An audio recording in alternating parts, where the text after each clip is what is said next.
Okay, folks, welcome back to the Smashcast. Episode 2. Number 2. And this week we'll be talking about the CW trifecta, Flash, Arrow, and the Legends of Tomorrow. Yes. But before we get, I introduce myself. I'm Bill Clare. I'm here with the Commissioner. The Commissioner. You're just going to go by the Commissioner? Yeah, fine. Or the Commissioner. Name? No, they all know my name. Everybody knows me. Wow. That's very bold of you. I'm uber popular. Okay. All right. In the industry. Okay. Cool. I'm a legend in my own mind. He can go on for hours, folks, if I don't stop him. I usually do. All right, so you want to cover some... Oh, sure. We've got our weekly news? nerd news. Have at it, champ. Let's see. First big thing, the Eisner Award nominees were announced. And our good friend George Perez was nominated to go into the Hall of Fame. Wow, and for those who don't know, what are the Eisner Awards? Eisner Awards it's similar to like the Oscars for comic books. Okay. It's industry professionals are nominated and it's voted upon by industry professionals and the awards are given out. I believe it's C2E2 this year. I could be totally wrong on that, but George was nominated to go into the Hall of Fame, which is huge. If you look at the other nominees, I've been reading comics my whole life, and there's only one other person on that list that I even recognize. Most of them are very, very old school. I mean, in the 20s and 30s. So the fact that George, a modern, although he's fantastic and has been going since the 70s, was nominated is fantastic. So if you're an industry professional and you hear this, vote for George. He deserves it. Hardest working man in comics and the most talented. That's one thing. Let's see. MegaCon finally announced a guest. MegaCon 2016 has a guest coming. One guest. Fortunately, they picked a big one. It'll be the only It is guest. Stan Lee, but he is the only guest so far scheduled for MegaCon. Yes. One guest. One. And he's been there 4 out of the last 5 years. How One many, guest. How many guests? One. One. For our Spanish-speaking listeners, that's uno. One guest. Anyway, moving on from that, it was also announced this week that there will be a CBS CW crossover between Supergirl and The Flash. We will have to discuss that. On March 28th. Don't know anything else about it.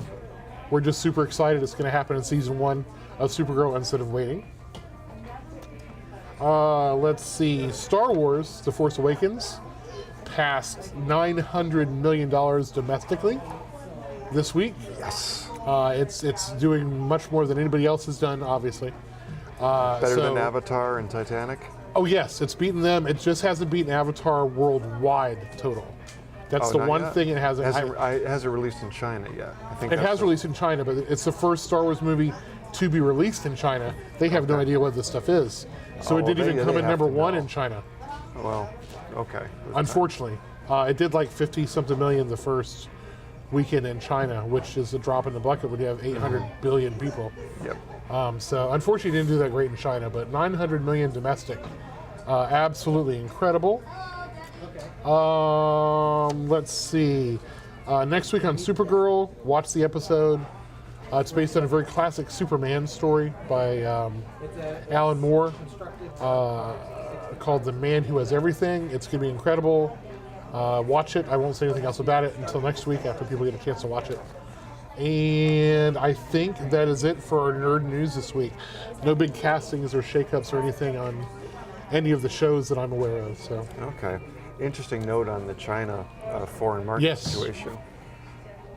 China is poised to become the #1 movie market in 2020. Mm-hmm. They're building multiplexes left and right, and they're trying to limit the number of U.S. films they show over there because they want to build their own. Sure. They want to have their own movie economy and business going.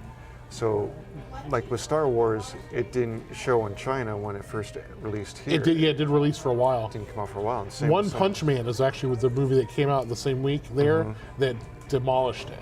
Wow. It's a homegrown Chinese movie, though, that they're familiar with the property, so. But it still made $56 million the first weekend in China, so I'll take it. Yes, yes, we will. And touching on the Supergirl Flash crossover. Yes.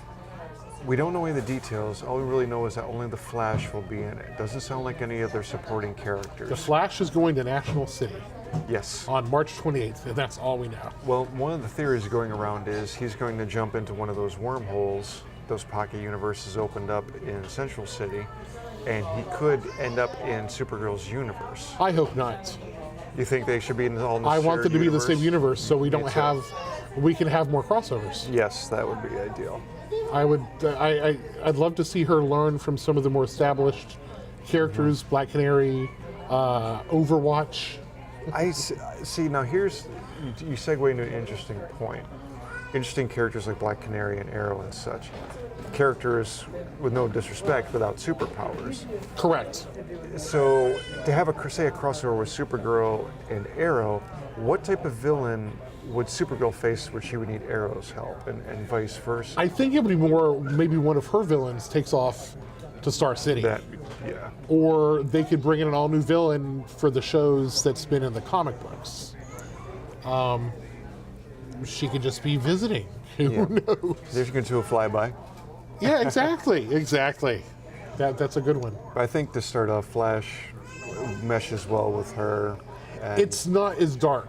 Right. And Barry's younger. Yep. Colorful, energetic. He'll have a huge crush on Supergirl, obviously. Oh, that would be good fun. And Grant Gustin, who I didn't like when they chose him for Flash, has really made won me over.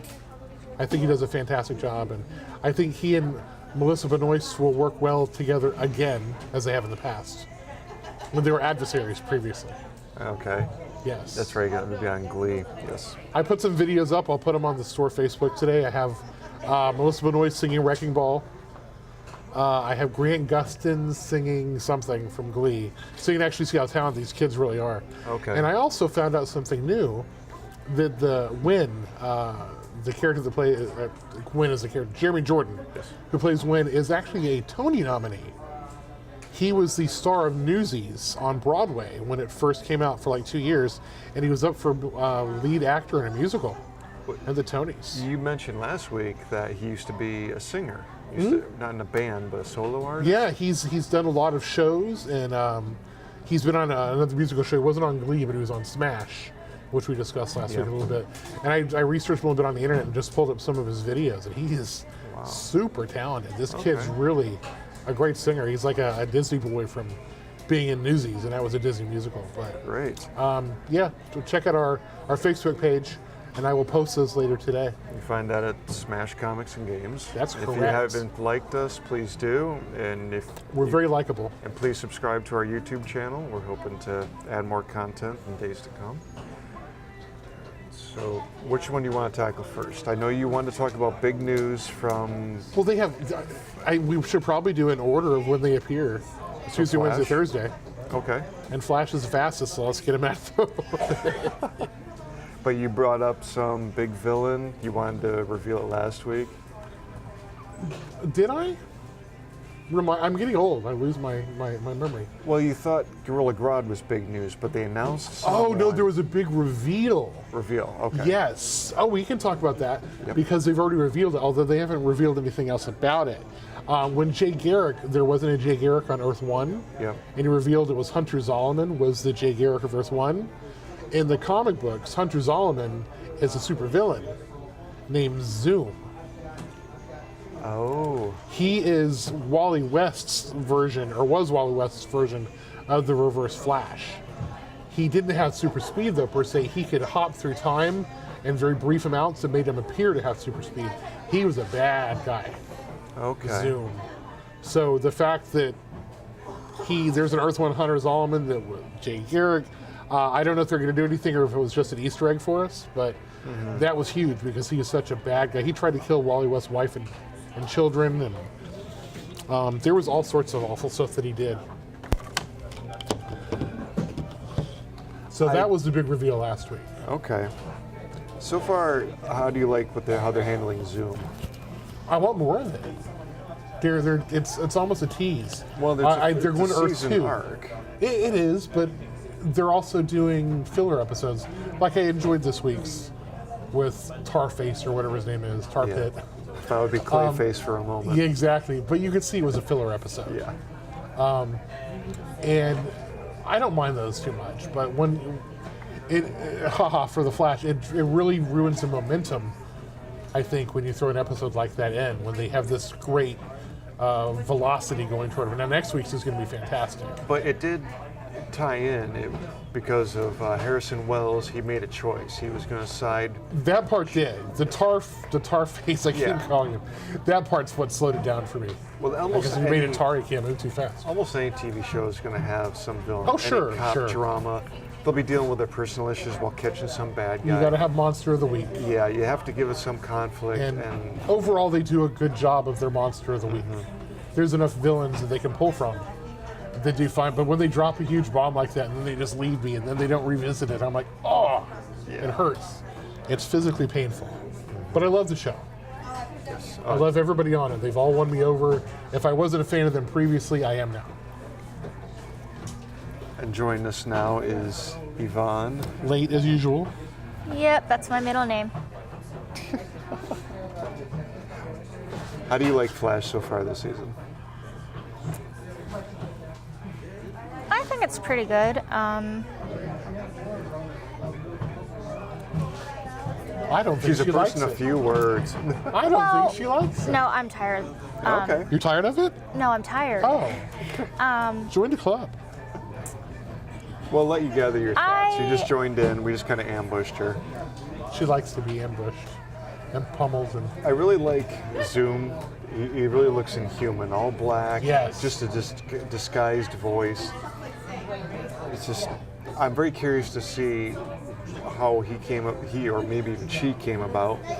if it's a she, that's a really butch she. Just what motivates them. Okay, there's supposed to be like a doppelganger in each world, and this one came from Earth 2, so... We don't know who the Earth 1 version of him is. Yeah. That's a good point. Who do you think he is, Yvonne? I'm at a loss. I really don't know. Who do you think he's Wally West? No, I haven't really given it much thought. I think he's Henry Allen. I think he's Barry's dad on Earth 2. Oh, okay. Wow. I mean, Arrow's father, Robert Queen? Yes. His name is Arrow on Earth 2. Okay. Which, if you had to listen for it, it was in one episode on the died. TV. Oliver's one that died on the island, and Robert was the Arrow. So, and if you sort of look at the structure of Zoom, the physical appearance, he looks a lot like John Wesley Shipp did in the 90s Flash TV show. That would be something. So, I that's probably too obvious, so I don't think they'll go that way. And I'm usually wrong when I predict things, so. Speaking of fathers, this week's episode of Arrow... Oh, we're not on Arrow yet. Okay. Shark Jumper. You know. We're getting to that We're on point. Tuesday. We haven't gone to Wednesday yet. I jumped to the future. Yeah, that's it. Let's go back from the future.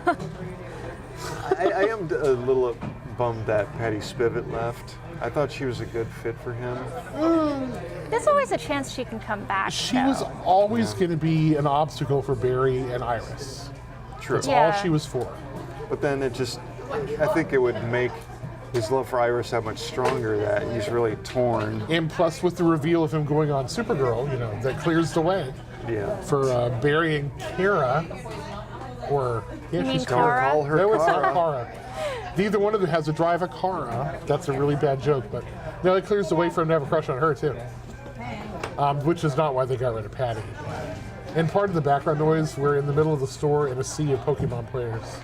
Apologies. So you'll hear some noise, but that's fine. Yeah. We don't mind. But yeah, I liked Patty, but she's no Iris. I grew up with Iris, so. Yeah, well, Iris right now doesn't really care that much about. She does. How does Wally West in the comics get his powers? Same way Barry did. Although in the comics, Barry didn't get his powers the same way. It was a lightning strike, but it was that whatever machine that Harrison Wells made. Okay. In the comics, lightning hit a wall full of chemicals because Barry's a police scientist, and they all doused him and gave him his super speed. And because of course things can happen in comic books. The same exact thing happened to Wally when he was on a tour of Barry's lab. In the comics, Wally is Iris's nephew, not her brother. That's the big difference. So he's a little closer in age to Barry than he is in the comics. So we'll see how he goes. I love how he's addicted to the speed. Yes. Wants to drive fast. I'm like, Nice yeah, Kid Flashes are coming. Yeah. One thing I have been enjoying lately is the banter between Cisco and Harrison Wells. He's genius. Just getting on his You mean Harry? nerves. Harry. Harry. Yeah. Hey, Harry. Okay, Ramon. And it's just starting to show a little bit of emotion from It's Harrison. affection, yes. It's just how he can relate to people. Yes, or not relate to people. It's such a night and day from his acting in season 1. It's just incredible. Tom Cavanaugh, I believe is his name. Yes. Is wonderful. Oh, he's great. Wonderful. And we need his daughter. Got to have Jessie Quick. Oh, yeah? Got to have her. She's a speedster, too? Well, in comics, there's no Harrison Wells, but on Earth 2, there's a young woman named Jessie Chambers, who's the daughter of Johnny Quick and Liberty Bell, Gold Age heroes, but she becomes a hero named Jessie Quick. And when they introduce Harrison's daughter, her name is Jessie, and he's working on that speed push drug, we're like, oh, Jessie Quick. Okay. Very excited. Time to get a female speedster in there. Okay. So, next up, Arrow. Arrow, to the point. Yvonne? I liked this week's episode. I didn't see that hacker as Felicity's dad coming. The calculator. Oh, yes. Yeah, the calculator. By the way, folks, yeah, spoilers abound here.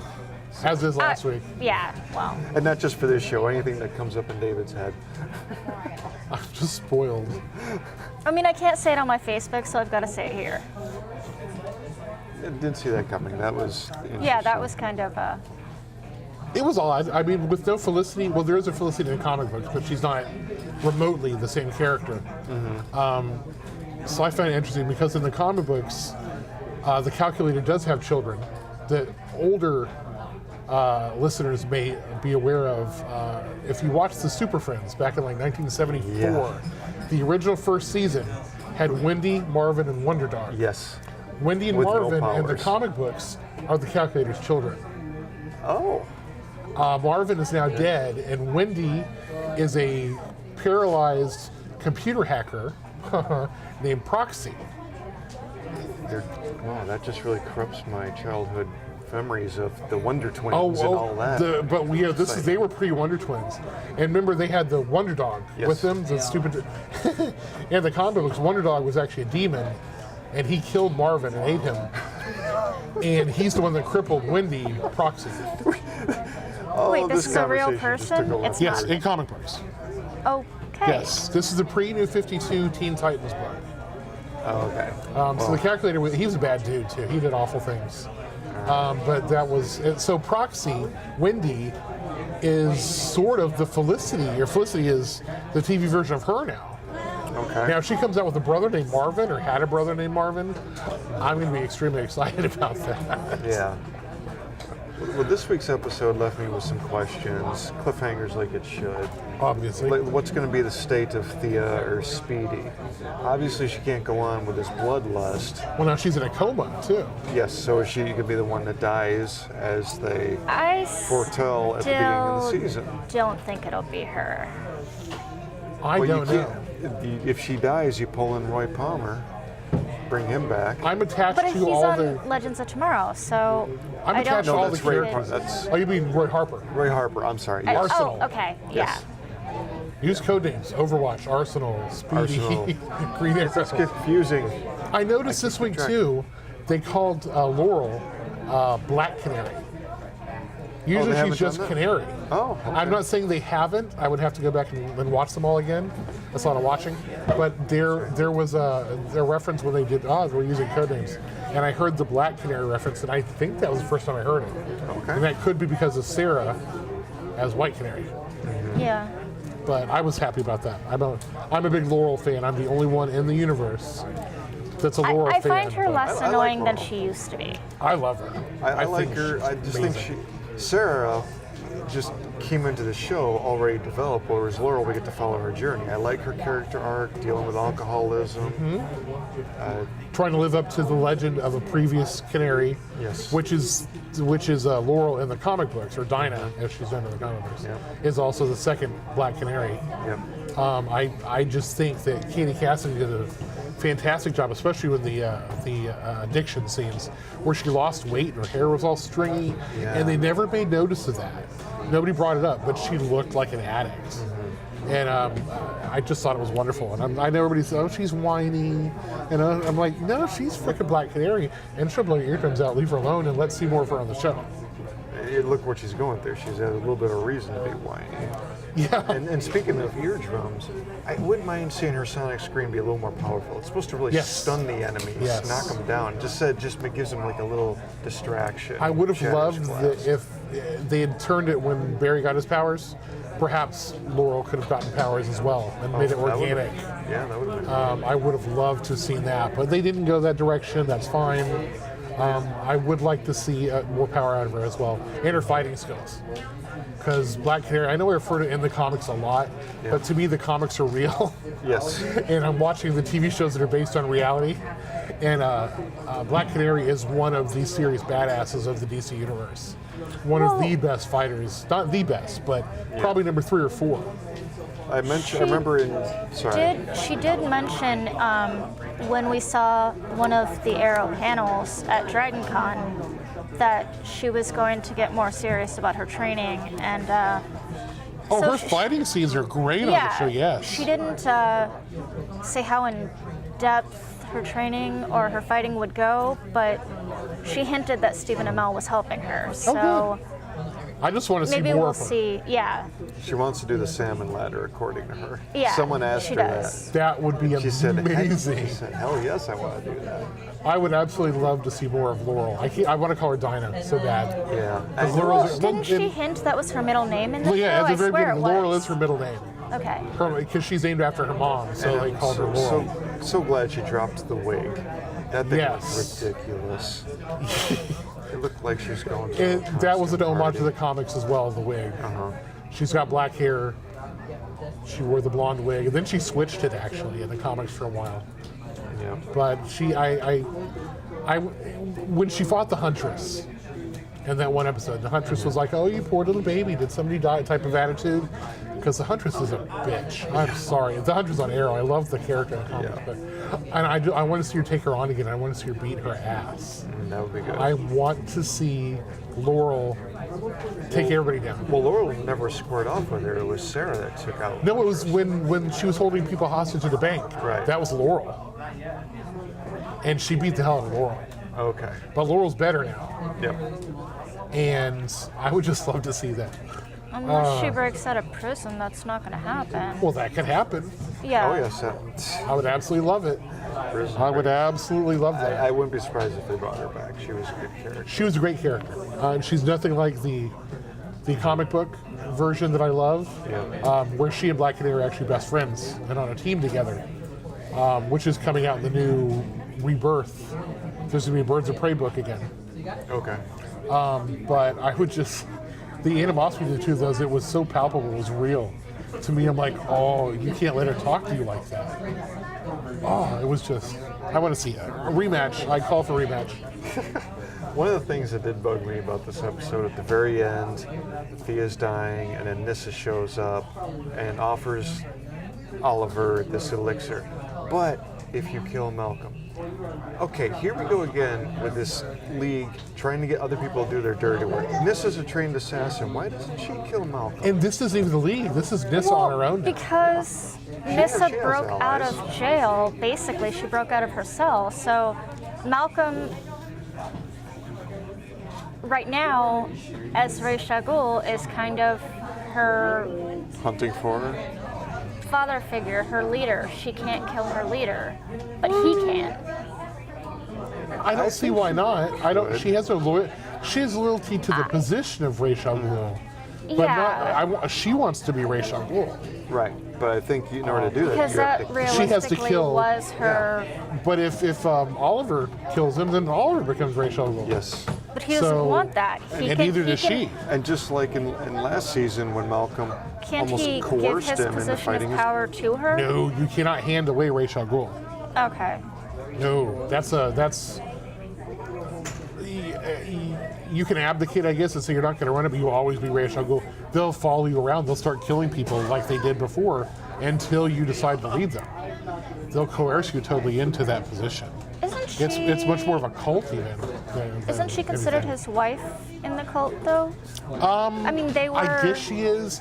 I find that story. This is now a retread of last season, and I think it's a step backwards for the show. I think the people in the background agree with me. They're clapping. I think the whole Ra's al Ghul story arc of the season hurt Arrow last year, and as Nyssa as a character, I like. But this whininess and go kill him for me. He killed my daddy. I'm over it. Be done with it. Yeah. I would prefer to see something with Tatsu, Yes. Katana, fascinating character, Yes. than just that little bit, and maybe something with Lotus to do with her, and just leave Nyssa out of it totally. And after an incredible sword fight between Nyssa and Katana, one of the best I've seen in the series, demonstrating how powerful they both are. And then she's asking Oliver to do her dirty work. It just made her look weak. I think Yvonne's onto something. Maybe it's the position that she can't do it. I don't know. Maybe she would kill Oliver then, or try to kill Oliver after he killed Malcolm. That would be interesting to see. Who knows? Malcolm's getting his own miniseries comic book, written by what's his name? Who plays Malcolm? Oh, John Barrowman. John Barrowman and his sister are writing a Malcolm Merlin miniseries for DC Comics. The best webcast live postings, like. It's because he's insane. Yeah, he is. In a good way. He really is. But yeah, I agree with you on that. It doesn't taste right, especially with the forward momentum they've got going this season finally. Yeah, I'm more interested in that than the Damien Dark. I like Neil McDonough. He is a good actor. He's done a lot of bit films, but it's almost like he's just going through the motions. He just doesn't look intimidating. I saw a little bit more menace from his wife in this episode when she was running for I think mayor. the writers have realized that, and that's why they're going to switch the menace to her. Did you notice his cameo in Legends of Tomorrow, though? Yep. That made me kind of curious. And Oliver's going to have a cameo in Legends of Tomorrow, which we'll get to, which is not He's a already big spoiler. been in it once. No, this is totally different. We'll talk about that. Well, that's a good segue to Legends of Tomorrow. I didn't hear about. Once they get out of the past, thank God they're out of 75 finally. Yeah, that was kind of. And they're moving to 86. The 80s. Rubik's 75 cubes took too long. Parachute pants, as they said. Sneakers, what the hell are parachute pants? But when they're going to go into the future as well in a few weeks. And Stephen Amell is going to play the Green Arrow in the future. And he's going to have the comic book trademark goatee and mustache. Nice. Yeah, I for that wasn't a episode. fan of that picture. Okay. So I'm excited for that. Getting to see, and he's going to have only one arm. It looks like it's the Batman. Oh God, I'm really brain farting today. We should do this tomorrow. There's a great series from the 80s, The Dark Knight Returns, where Oliver got physically all messed up in battle. So he only had one arm, and that looks like what the character is going to be like with Oliver in the future battle damage that they're going to be visiting. Yes, all right. He is seriously battle damaged. Hard to pull a bowstring with one arm. There was a lot about this episode I really liked. This is the second time they've done a fight scene with Sarah where they queued up some rock and roll music. Just really made it feel not like a music video, just you're here for the action, let's amp it up a little bit. But everybody was complaining about character development in the first two episodes. There was a lot of character development this week, and Sarah especially. Yes, and Sarah. She's a monster. And I loved seeing Captain Cold go through Captain Cold character development. I just love villains that try to find redemption. I mean, it's going to be slow for him, and he might not even be a full hero. He might just be middle of the road. He'll become Citizen Cold. Citizen Cold. That was the Flashpoint version of him where he was a hero. Okay. I like that. He's such a great character. And he's a great actor. Yes, and I was glad to see that his future didn't change. He's still the same. It's like, no, you're not taking easy. I love how they did that.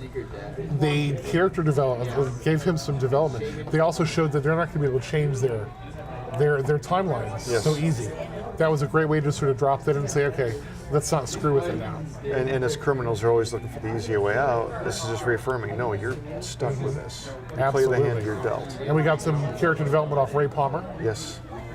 Yep. So with all the action they Dr. had, Stein as well. we got some good stuff going. I just, to me, chasing an immortal through time, I just don't think he was the right choice for villain of the piece. I mean, Vandal Savage is not a Hawkman villain. That character's name was Hath Set, the one that kills Carter and Kendra, or Carter and Shiera, or Katar, or whatever their names are in one lifetime, through their lifetimes. And merging Vandal Savage into that part is a little uncomfortable. Sure, they can't kill him, but they can certainly lock him up. Yeah, exactly. So I'm like, he's slowing me down. Didn't they mention that the only one that can actually kill him It's Kendra. is Kendra? But like I said, but they can lock him up. That would Yeah. stop everything from going on. Yeah. I think they should have used a time traveling villain. So we're about to get him, but he can pop out and go somewhere else in time, Makes sense. like Rip can. Why they? There's one that DC has in their vault. His name was Per Degaton, a fantastic villain. They used him a lot in the '80s versus the Justice Society. I think he would have been a better choice because you're actually going to be chasing him through time. Vandal Savage is just going normally through his time stream, but they're hopping. Yep. It'd be great if they were hopping after somebody. Right, and then why do you have to jump to the 80s? Why can't you jump to 1977? Exactly. Vandal will be there. He'll probably be in hiding. Why not hop back to ancient Egypt and take him out Yes. before he kills Or Khufu and Shaira? why not hop to another timeline and just pick up Hawkman? Everyone's Again. lamenting his death, but he resurrects. He does. He's been But isn't that messing up timelines? No, they're just No, pulling okay. people and traveling around. They're gonna He's put not him back where they left interfering. him. Yeah. They did that to make him seem a bigger bad, I believe. Because if you read all the previews for Legends of Tomorrow, it's always talking about Hawkgirl, Hawkgirl, Hawkgirl, Hawkgirl. Hawkman was never supposed to be a big deal on the show. So I think killing him will give us, the poor remorse from Kendra, come back to me, my love, type of thing. At the same time as, he took out our friend, now we're going to have to go after him. And So it's a plot point. it takes away her safety crutch too. She can't rely on Hawkman anymore. She has to do this on her Absolutely. own. And it's going to build that character up, which is great. Because I don't like calling her Kendra, because that was one very small incarnation of the character. But Hawkgirl herself is a great badass character. So I'd like to see her develop some more. Definitely. And go back and see Cisco. And it's yeah. They were Poor great together. Cisco. I enjoyed them. I liked seeing Cisco and Golden Glider. They're That fun was too. fun. Oh, Can you see what he would do over Supergirl if he got to go? Oh, jeez.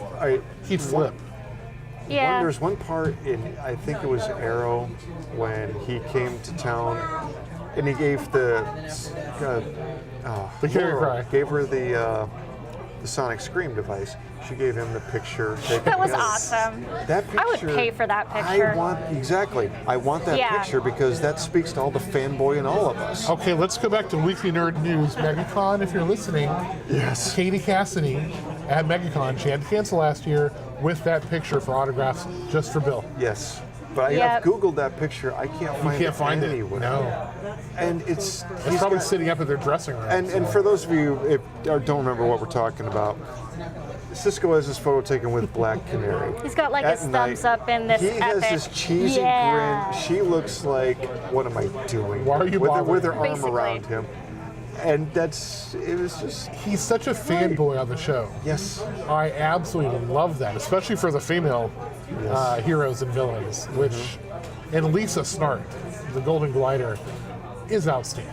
I'm sorry, she's amazing. Yep. What a lame character in the comic books to be so well done on the TV show. Yeah. We'll probably see a return of her in the new Rebirth. I hope so. I hope they were, if not in Legends Tomorrow on Arrow or Flash at some point.